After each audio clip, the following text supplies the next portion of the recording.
هیچی خوراکی ندارم بخورم. تو چه ذهی هستی هیچی برای من خوراکی نمیسونی؟ بیا دایی جان، این همه خوراکی باید خریدم. آلوچه هستی بازم؟ اگه راست میگه از این شکلاتای خارجی که مامان و اینا دیشو داشتن میخوردن بسون برم. شکلات خارجی؟ ها دیشو نصفشو اومدن برن جیش کنن، رفتن تو اتاقشون تا من دیدم قایم شدم. مامان رو رفت زیر پتو. بابا من داشت شکلات خارجی رو وا میکرد.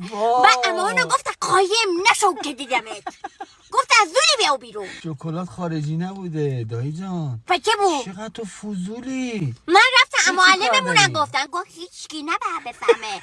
مامالتینا داشتن برای خدا نامه مینوشتن که یه کاکای گیرت بیاد. وای وای آبرومونو بردی صدیقه. چقدر تو فضولی دختر. تازه یه بارن کاکای کوچوک اندیده بودتشون، نصف شب داشتن با مامانو حمله میزدن. مامانو رفته بوده رو بابان داشته خفش میکرده.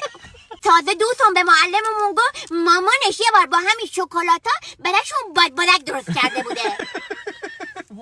فقط میگفت بادبادکش گردلکی نبوده، درازی بوده. صدیقه جان دایی جان این مال بزرگتر است، مال بابا ماماناست که بخورن بچه دارشن. خب زمان بخوریم. نمیشه که دایی جان. خب تو چرا از اون شکلاتانی بخوری که بچه بره تو کمت؟ من نمیخوام. برای چی نمیخوای؟